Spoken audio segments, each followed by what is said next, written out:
It's time to pivot. It's really easy to feel like you're not doing enough. Really easy to feel like you're not enough. But when does it go too far, y'all? Where we are becoming so comfortable with being alone.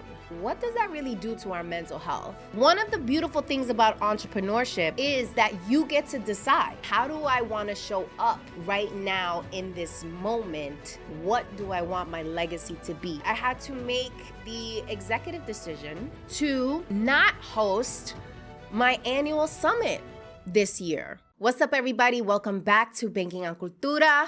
I'm your host, Victoria Jenn Rodriguez. You like the R. You like the way that R, where that R is rolling. I'm here with a solo episode in New York City in the studio. I haven't done a solo episode in a while, nor have I done a life update episode in quite some time. And it is that time, darling. It is that time to give you a life update.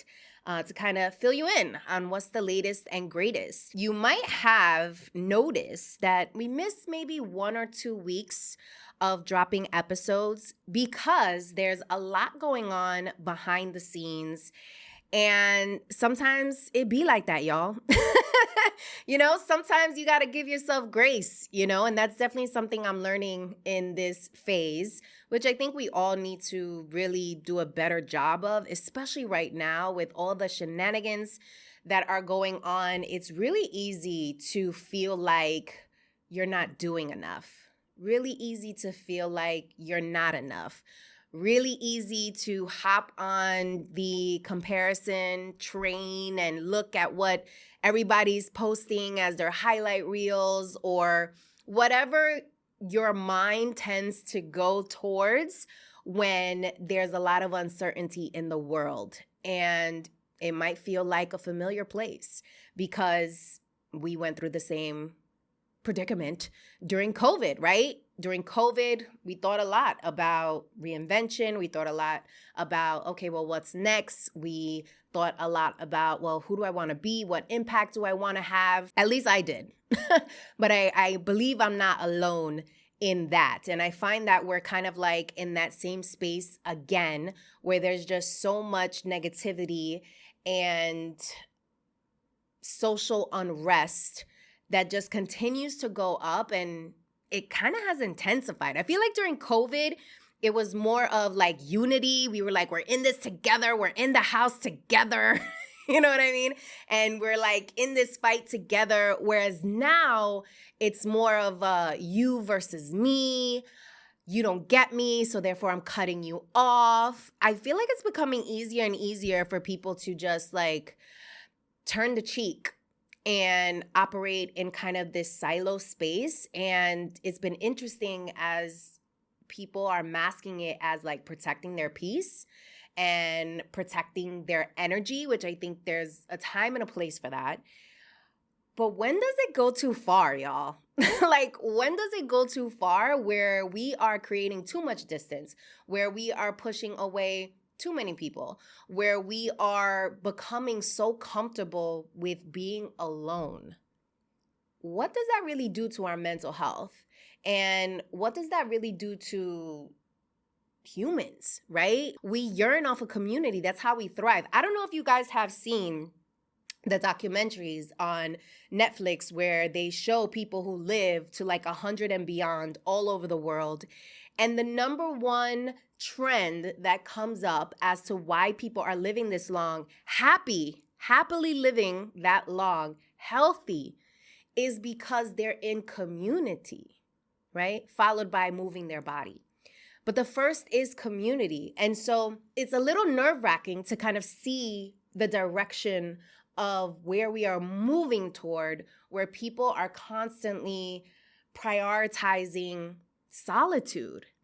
And again, I don't think solitude is necessarily a bad thing. I think it becomes bad or has the inverse impact that we're looking for when it becomes our norm, when it becomes the thing that we aspire to do more often than not. And I believe we're there. And so it's a little scary because we have this social component of humanity that is going through a lot of transformation, a lot of turmoil. There's so much propaganda out there.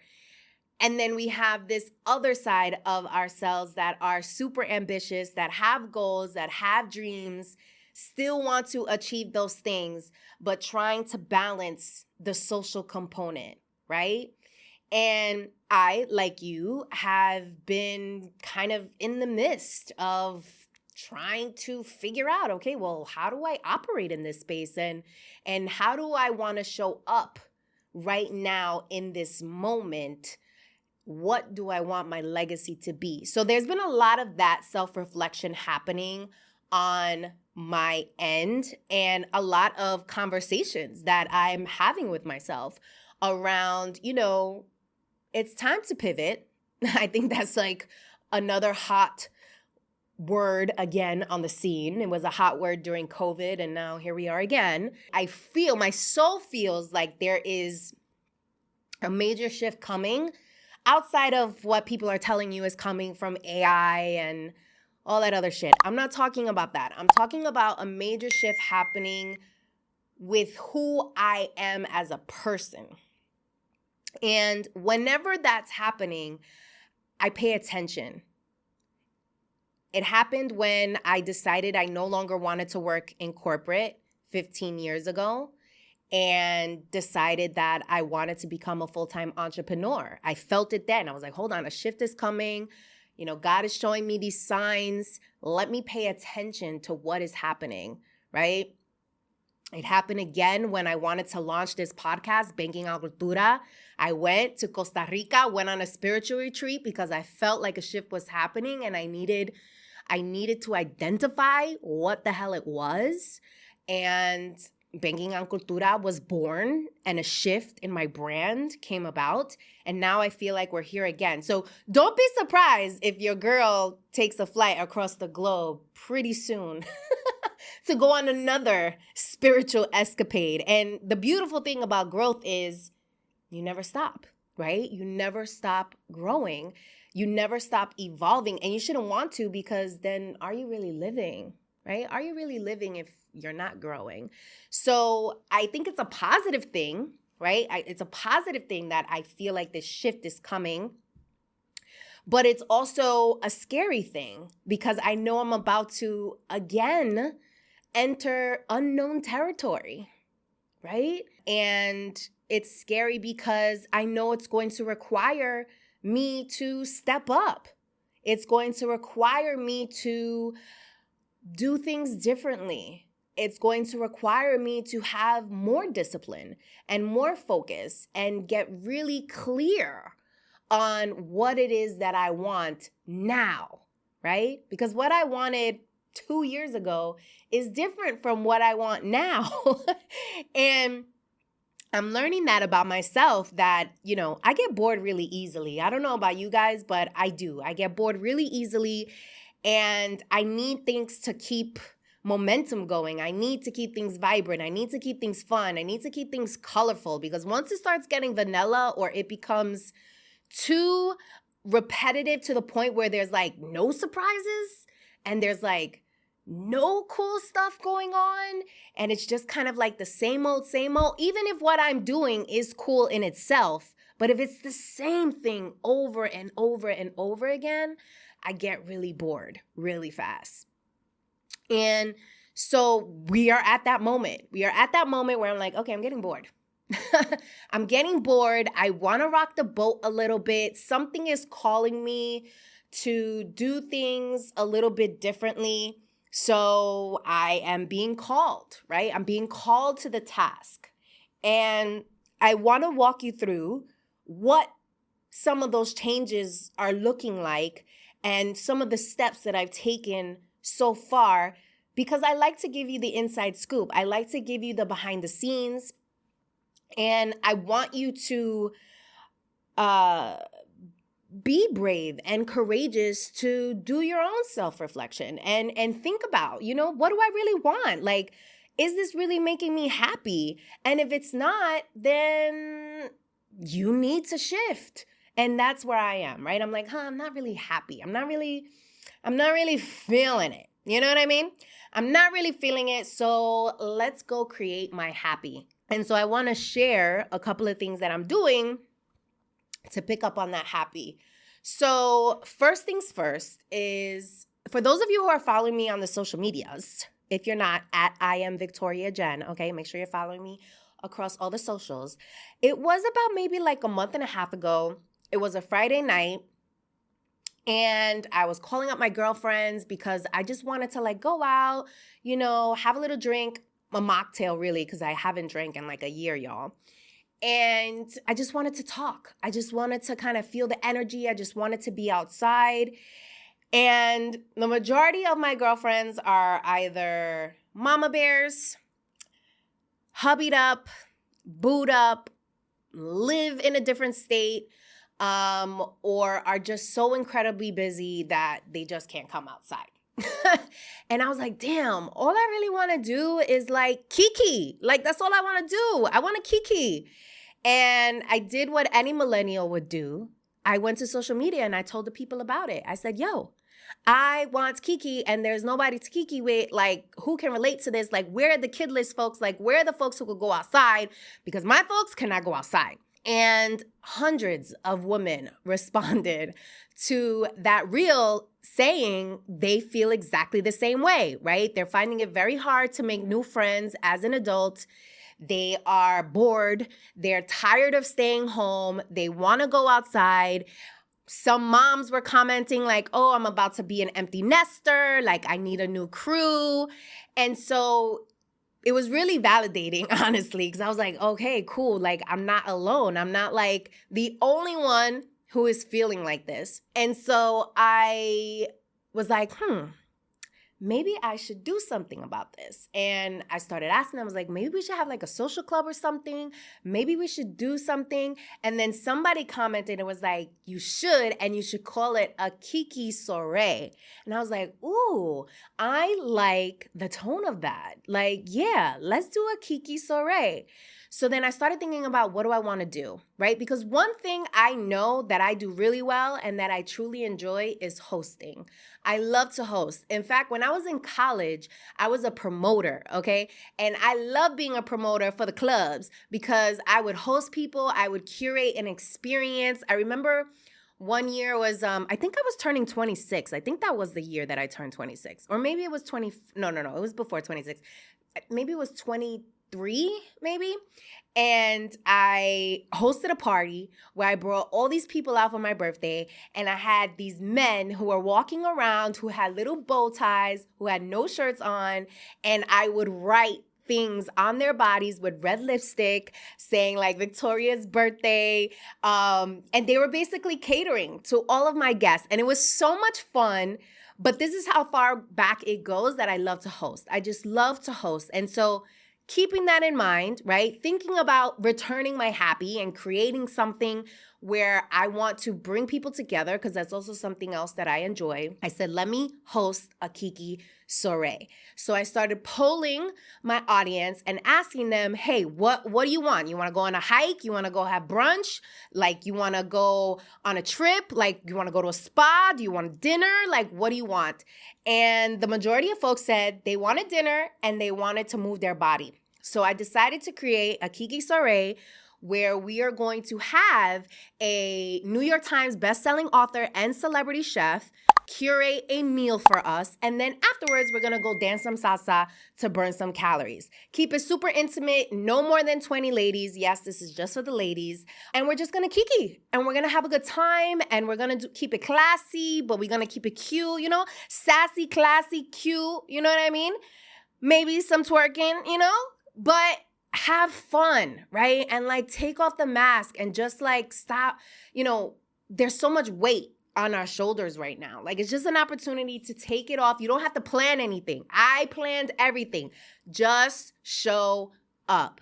And so I'm actually hosting my first one upcoming this Saturday, and I'm really excited about it. And this Saturday, depending on when this episode drops, this Saturday is going to be July 19th. So I'm hosting it this Saturday. It's our first one. And then depending on how it goes, I might make it a quarterly or monthly thing. I don't know, but it was something that I felt called to do. It was something that my community said they wanted and were looking to be a part of. So I was like, you know what?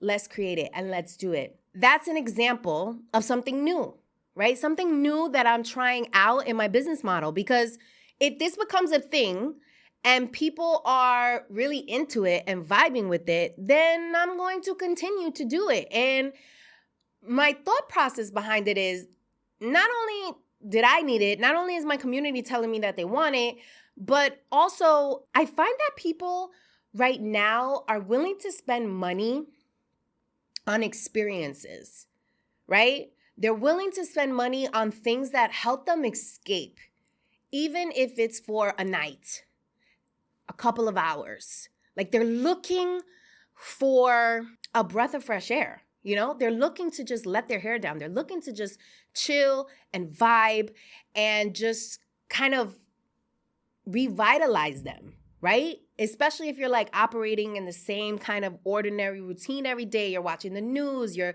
consuming all these, you know, negative headlines and everything. You're just looking to just like, you know what I mean? To like woosah a little bit, but you also want to keep it cute. You want to dress up. You want to look nice, right? Because you know that that comes with like a certain energy. I don't know about you guys, but when I dress up and I put the makeups on and I put the outfit on and I take my pictures and stuff like that, like it kind of like lifts me up, right? It shifts my mindset a little bit. Even in the moment, it might feel like, oh, I don't want to do this. I'm kind of tired. But once I do it and I'm out there, it's like, oh, okay, this was like totally worth it.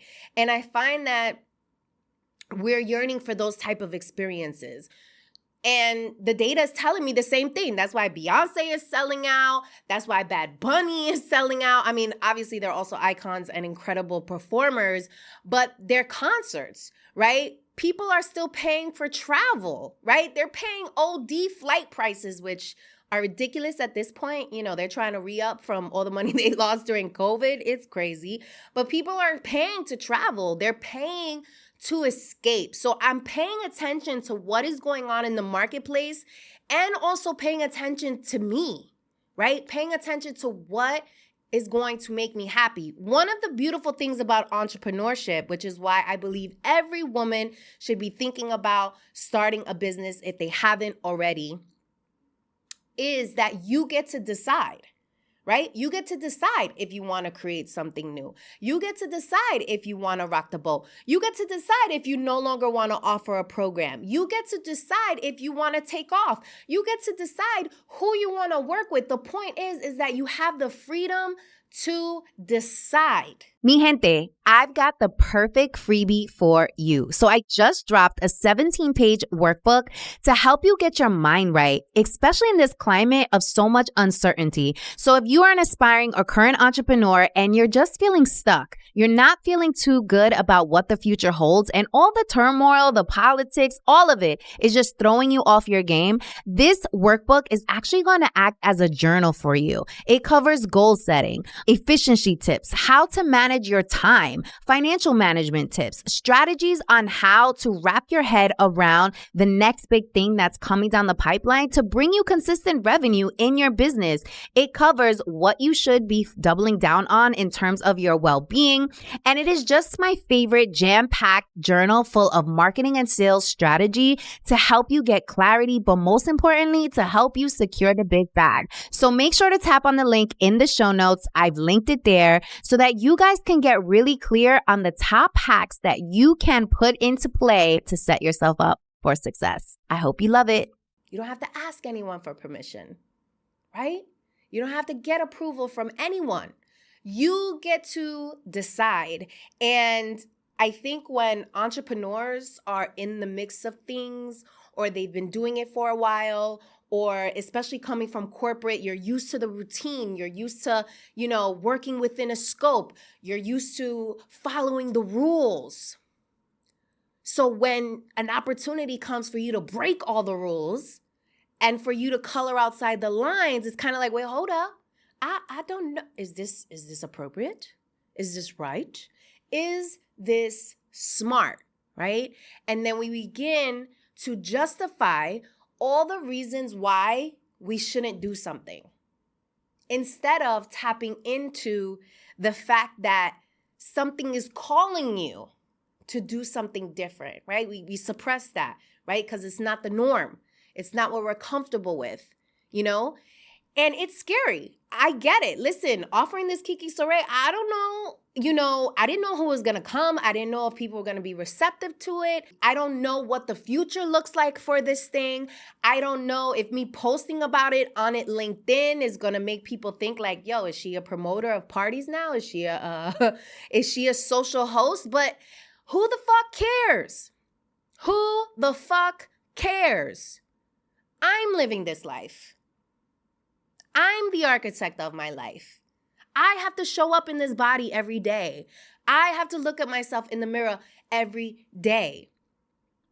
So I want to make sure I'm actually enjoying this shit, right? Like, it's hard. Being an entrepreneur is hard. So I have to make sure that I am creating or participating in experiences that make me feel like it's worth it, and also show me that it is worth it because it makes me money, or it makes me a better friend because I'm just happier, or it helps me and motivates me to take my ass to the damn gym because I'm like, oh wait, hold on a second, I'm about to do a photo shoot because I'm about to do this branding, I'm about to reinvent myself, like I gotta, you know what I mean? So we gotta pay attention to those signs. So that is a first step that I'm taking, and possibly remodeling my business model, right? And introducing a new pillar, okay? And something else that I did, I had to make the executive decision to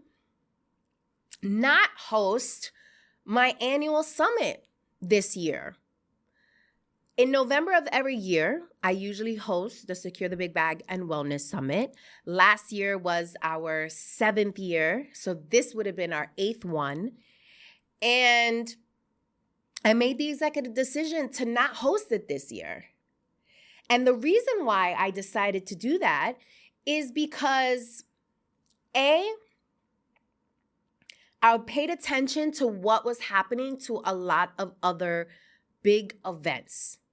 I don't know if you guys saw the news that was circulating around Essence Fest. Essence Fest is a huge festival that happens in New Orleans every year. And this year, there was a dramatic decrease in ticket sales. And a lot of other big events are also struggling with getting people to show up. Conferences, brands that host events every single year for several years are canceling or postponing their events because nobody's buying tickets. Right? People are holding on to their money. People are thinking twice about how they're spending their money. And I also took into consideration what the climate is for my corporate clients, my sponsors who have already committed to sponsor the summit can't even send their team to the summit because organizations are not allowing their employees to travel. And conferences or anything that is considered cute that actually is going to invest in their employee morale, which is still incredibly important, and help their employees feel like, wow, my company is still gung-ho with me, etc., are choosing not to make those investments because they're holding on to their purses too, because you just don't know what's coming down the pipeline. And so everybody is preparing for the worst. Everyone is preparing for their rainy day. Everyone is keeping their thresholds as full as possible because we don't know what's going to happen. And so in having conversations with my sponsors, with potential sponsors, it was becoming more and more difficult. And I had to really sit down and map out like, okay, V, if you choose to move forward with this summit, are you working harder instead of smarter? Like, why are you doing it? Are you doing it just because you do it every year and so you feel like you need to do it every year? Why do you need to do it every year? Who's telling you need to do it every year? You don't have a boss. Right? I don't have a boss that's telling me I need to do this. I'm the boss. I'm the one. So why? Why do I need to host this event? What is the purpose? What is the outcome that I'm trying to achieve here? And as I analyzed it, there was just more on the side of, hey, it makes more sense to cancel this bad boy this year. And you can pick it up next year, right? Next year, there's still opportunity to host it again, right? And so I made the executive decision that I was going to cancel it. And I'm going to focus on smaller, more intimate, but still high impact events, which brands are actually interested in right now. Brands are interested in investing things with a lower price point that still is achieving a goal, right? And I look at things like the Kiki Soirée as an opportunity for brands, right? So right now I'm building the business case, right? I'm building the business case as to why the Kiki Soirée makes sense. I'm building the business case as to why women want to be a part of this, right? And can it actually be successful? I have a photographer and videographer coming this Saturday to record what's happening. We're going to create content around it, right? Building momentum, because who knows? I might start pitching the Kiki Soirée or something similar to that concept to brands going forward in replacement of the summit and some larger events that I have going on or used to have going on. Right? And this is what we have to pay attention to as business owners. We have to pay attention to what's going on in the marketplace. What do consumers want? What are they showing you? What is the data telling you? Right?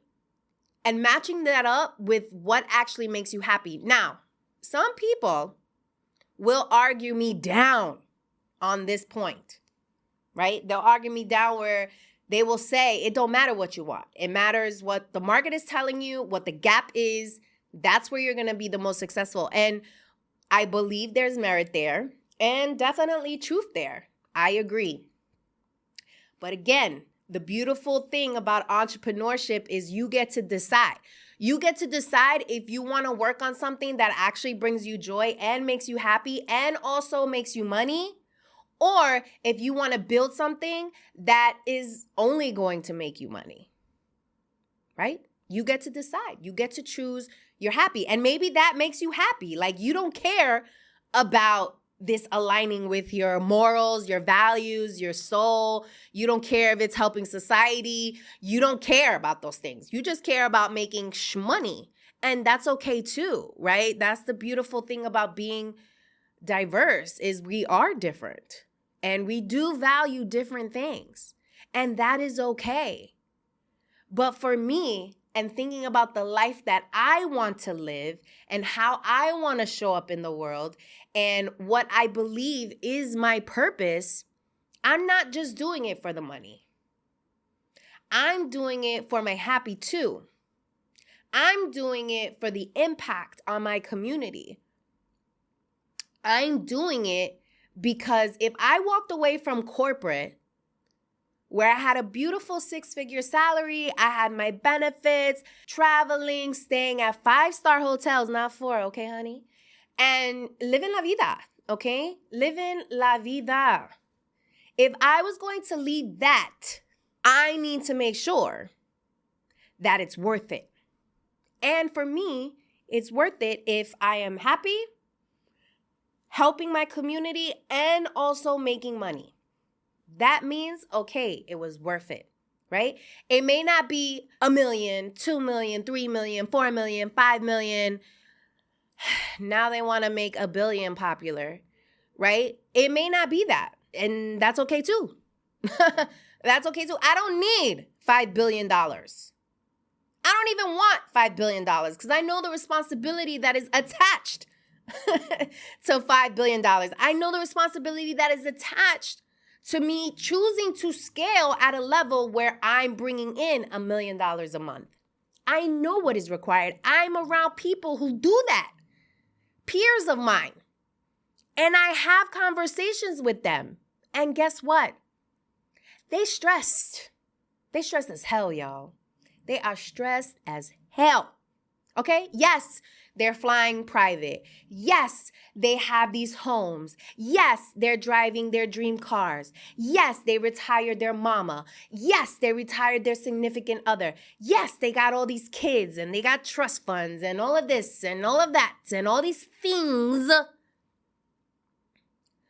But when you sit down with them and you get to the core, right? You kind of peel back the onion and you get to the core, the majority of them tell me that they are not happy, right? They're not happy. And so when I hear that, and I also know the work that is required of them, okay? They're up at 5, they finish at 11 p.m. That's their days. The majority of their days, with a full-time staff, with a house manager, with all these things, that's their days. And yes, they'll take 3 weeks off to go stay at a 5-star hotel in Dubai. Yeah, they do that. They do that. Very foo-foo shishi. They'll travel first class and have unlimited caviar to their international, destination. I remember when I was coming back from Bali, I was traveling on Emirates, and I had upgraded to business class when I was coming back. And there's a secret entrance, a private entrance for business class and first class. And I remember asking the gentleman who's walking with me, because I knew he was going to first class. I was like, what's the difference? Like, what's the difference between first class and business class? And the main difference, outside of like having a private cabin that you can close off, is you get unlimited caviar in first class versus business class. And I was like, is that worth the additional $7,000? Not really. Not really to me. However, it sounds lovely, and I would indulge. I would indulge. But bringing it back home to my point is, they have all these things and they've achieved all these things. They have the awards. They're speaking on big stages and they're doing all the things, but they're not happy. It's very rare that you find someone who actually is happy and also working that hard. Okay? So, bottom line is you get to decide. So a couple of things are changing with me, y'all. I got the Kiki Soirée coming up. I'm not hosting the summit this year, and I feel really good about that. I really, really do. I don't feel guilty about it at all. I don't give a fuck what people think about it. I don't care. I really don't, I'm in the era of seasonality, in the sense of with seasonality comes this freedom of really not caring as much in what people think as I once did before. Not caring. And that feels really good. And it feels like a safe place. And it feels like a liberating place. So yeah, I really don't care what people think about me canceling the summit this year. And I'm really looking forward to next year. I'm really looking forward to, doing 2026 with a bang. And by then, well, hopefully before then, there'll be more clarity with my corporate partners. Because one thing about me, y'all, I'm not using my own money. I'm sorry. I'm about that OPP life, and that's leveraging other people's money. OPM, that's what it is, OPM. Leveraging other people's money, okay? It's what the white people do, and it's what people of color need to learn to do more of. We are using our own money to make our own investments in our businesses, which sounds really great in theory and feels really powerful, but it's not necessarily the smartest thing. if you can leverage someone else's money, right? If you can use someone else's money instead of your own money, and you stash your money, you put it in a high yield savings account, you make an investment with that money so that the money is making money for you while you are using someone else's money to build your dream. So yeah, I'm not using my own money to host the summit. I'm not doing it because I don't have to. I know our product is significant enough where we're able to get investments. And just given the climate that we're in right now, people are holding back, and that's okay. I get it. So we'll pick things up in 2026, right? So now going into the fall, my conversations with organizations will be around, what does 2026 look like? What is it creatively? What can we do? Right? And I already have a partner coming in for 2026. So we're lined up for good things in 2026, but the shifts are happening now, right? To continuously set ourselves up for success. We got the Kiki, we're canceling the summit. We're going to do more intimate events. By the way, make sure you're on my email list. It should be in the show notes, my VIP email list, so you can be aware of when these events go down and you could come out and have a good time and meet some incredible people. Because one thing that I am really proud of is that the people that do show up to my events, that buy tickets, my marketing speaks to them, they're badass. They're badass. So I know everybody coming to the Kiki Soirée are in different phases, but all have incredible value to bring to the table, which I think is really, really dope. So make sure to join the email list so you guys can stay abreast of events that are coming up. They'll be more intimate, smaller. And also send me ideas. Send me ideas that you guys have that you would like to experience. Because I'm also flirting with retreats. I'm flirting with taking a group of gals to the travels, to do some wellness stuff across the globe. I'm seriously considering that. So if that is something you want to come to, let me know. Put it in the comments. Leave me a review and let me know, I'm there, sis. I want to do this retreat. Do it. Because if enough people raise their hand for me to do it, I'll do it. Because I'm a good coordinator. I'm also a good curator. Okay? I curate experiences, what I love to do. Other things on the horizon. In August, I'm going to Puerto Rico because I'm going to the Bad Bunny concert. Yes, be jealous. Wow. Seeing his residency pop off, I think last weekend was the first weekend it went live. It's just it's incredible. It's like Bad Bunny's concert is like Latino's Beyonce concert. They're getting their outfits together. They're sticking to themes. It's like a cultural phenomenon. And the fact that it's happening in Puerto Rico, where my family is from, is just so beautiful. So I'm really looking forward to going on that. I have not been away, y'all, in a minute because, Daddy. Oh, let me give you an update on Daddy. So Daddy is doing well. New Year's Eve, he had emergency spinal surgery. So that's how we started the new year. And then he recovered from that. He's still recovering from that, but he's way more advanced now. I think it takes about a year for you to fully recover from spinal surgery. But we need to replace his knees. So in May, right before my birthday, we replaced his left knee. And for the first time on Father's Day, he walked without a walker, which was huge. I cried, y'all. I was like, oh my God, my whole summer is made. Daddy is up. You don't understand how good that felt. And now we're gearing to replace his right knee. That's probably happening in September. And then after that, he should be good. Thank God. He should be good. And he could be outside dancing salsa and feeling really good and moving because thankfully, Daddy is healthy. He's healthy. The only thing that's messing with him are these knees, baby. And so now that he got his spine together, that's good. He got his left knee replaced. That's good. We're going to replace this right knee. Ija. He going to be back outside, living la vida. And I tell him he got to live until he's 100 years old. He got to live until he's 100 years old. As long as he is sane and he's happy and he's healthy and he's mobile, I tell him, you got to hold out because hubby's coming. I need you to walk me down the aisle. Hubby is coming. Okay? I can feel it at some point. God, you hear me?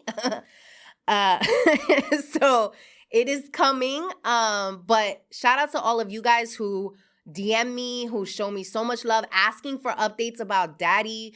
We love you guys. We love you guys so, so much. And thank you for being on this journey with us. And he's good. He's good. So that's the daddy update. But because daddy has been down, I haven't really been able to travel anywhere. Because by this time, I would have been several places already. And I've gone a couple of places, but they've been like local, like Atlanta, which is like really super close. I did go to Napa, California in April, which was lovely. Shout out to the Hive. But I haven't gone anywhere like internationally, which I would have done by now. So something is coming up on the horizon. Who knows? Maybe the new year in 2026, I'll go somewhere across the world to celebrate the new year. That's probably what's going to happen. But in the in-between time, meantime, I'll be going to Puerto Rico in August, and I'm actually going for a week and a half. And my plan is to probably go somewhere in the jungle, somewhere where I'm in the mountains, somewhere where I'm like far and secluded to just wake up with birds and the beautiful scenery and just have time to myself. I'll probably do that for like 2 to 3 days and then come back to the city part and be ready to turn up, darling, because it is due. It is due. It is due for a turn up time. But yeah, y'all, that's the latest updates. That's what's going on in my world. We are interviewing some amazing guests coming up, so make sure to stay tuned. Make sure you are subscribed. Make sure you're sharing our episodes with people so new people can learn about us. And just really happy that you're here and thankful for holding us down. This September makes 2 years. Makes 2 years that Banking on Cultura has been on the scene. And it has been quite a ride, darling. This podcasting thing is not easy. It is not easy to stay consistent and drop an episode for 52 weeks, okay, out of the year. It is not easy, okay, honey?